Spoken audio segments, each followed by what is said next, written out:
What are you afraid of? If you're like, I want to say again, 99.9% of the entrepreneurs, advisors, speakers, authors, coaches we work with, and it doesn't matter how confident you are in every other area of your life, you may be afraid to make an offer from the stage, make an offer when you speak.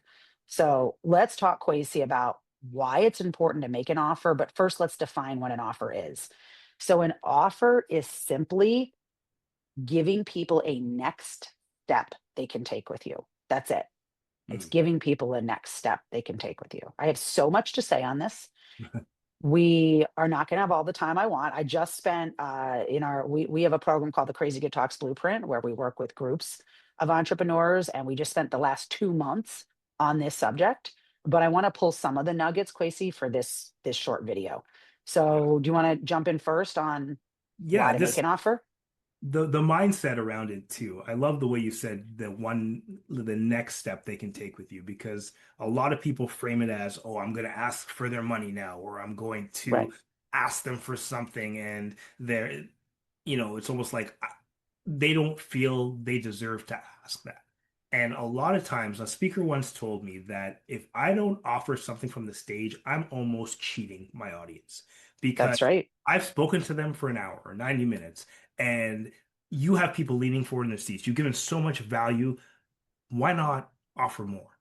And Yes. I've had speakers say to me that they didn't have an offer, and someone came up to them after and said, like, do you have a book, or do you have like something that I can take home and continue this? What do you got? Right? And sometimes I'll have an event. Like, I've written a couple of books, and Yeah. I'll have a book, and people will ask me for my book halfway through my speech, like, is there something that you have? And it's Yeah. not because I'm so great. It's because they want to continue the learning. So think of it that way. When you're making an offer, don't think of it as I'm asking them for something. I'm giving them more of me, more ways Yes. to up level their life or whatever it is that you're doing. So when you make Yes. that frame, that's where it starts. The mindset around the offer is where it It starts. is. Yeah, let's talk. Yeah. Okay, you are so great, by the way. And you know how to craft great speeches. So that's why people want more of you. So Thank you for I that. will say Thank that. you I'm for gonna that. give you some Thank credit you for where that. credit's Yeah, due. yeah, I want yeah. to give you credit where credit's due. Okay. I was actually that audience member like a month and a half ago where I was sitting in this riveting session. It was a half day on AI. And I am, basically, I am like so excited by what I'm learning. And I'm thinking, he's gonna make an offer. And in this case, I actually really wanted him to, because here's the thing: if you're speaking for less than 90 minutes, it's really difficult, other than a book, to offer something that people are going to pay for. People need to build that trust before they're going to like part with their money typically. So if you're doing less than 90 minutes, um, it's unrealistic to think, oh, I can make a paid offer for a few $1,000s or even a few $100s. That's like not as likely going to happen. A book, yes. Okay, but this was a half day workshop.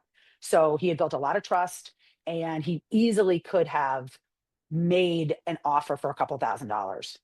And Mm. I wanted him to offer me something because I was ready to take the And your next credit step. card in your hand, you're like, I okay, what's totally next? did. I'm like, I'm ready. Like, I want to Yeah. continue this learning. So I went up to him at the end. I'm like, what do you got? What do you got for me? Like, literally, I was like, what do you got?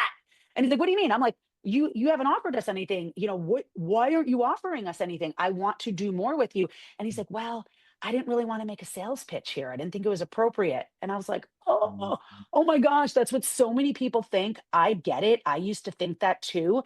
And I was like, listen, we need to talk about this. And anyway, he's one of our newest clients, by the way, Oh, nice. because I was like, listen, I want to help you get past this mindset, and I want to teach you how to elegantly make an offer when you speak, so you don't feel like you're going from one part educator to one part salesperson, right? That's what holds a lot of people back, is that they feel like they're moving into sales mode and used car salesman mode and Ginsu knife guy, and nobody wants to be that person, right? Yeah. So, but yeah, you're really cheating your audience by not offering them a next step. And you also are not going to capitalize on the leverage that is public speaking. So, Kwesi and I both build our businesses through speaking. I've built my entire business through speaking. It's And my sometimes for engine. free, right? Sometimes for free in the Oh past, right? yeah. Oh yeah. Yeah, yeah. When I first started out, I spoke for free for 2 years. And Yeah. there's times now where that'll occasionally happen if it's the right audience. And a lot of the clients that we work privately are building their business through speaking because it's so leveraged. It's a one to many communication technique. And so it saves a lot of time, it gets you visible, it builds authority. But if you're not making that offer, even if you're amazing, people generally don't tend to like look you up en masse. Like you're gonna miss so many leads and opportunities to connect with them. So, two reasons to make an offer. I'm sure we'll do other videos about this because, again, this Yeah. is a very This is robust amazing. conversation. I have so many other places I want to go with this, Kwesi. But Yeah. for the moment, the two things to keep in mind is you're cheating them out of really helping them, and you're kind of undercutting the reason you probably are out there speaking and your leverage by not building your list by Yeah. making an offer. Yeah, And why did that speaker cringe about it being a sales pitch? Why did he think of it as a sales pitch? Is it because he's probably seen it in the past where people have I given think so. speeches and then it's almost like whoosh, as you said in a past video, the that engagement, that trust factor because you were in storytelling mode, and all of a sudden and I have a product to sell you, or I have this, and they feel I like you're totally. becoming a different person. And so I think Yes. that that's the biggest fear a lot of people have to get over, and learn the right way to do it so that it doesn't sound like that. Right? Yeah, yeah. I mean, there's totally, and it's all strategy. Quite honestly, it's a science, Yeah. right?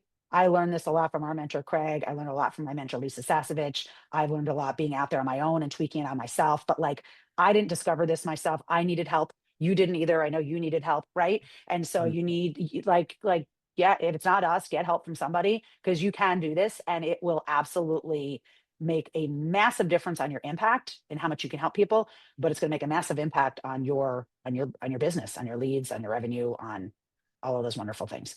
All right, I think that's it for now. We don't want to get too long here. What do you think? Are we good? Let's do it. Yeah. All right, make it a crazy good day. We'll see you soon.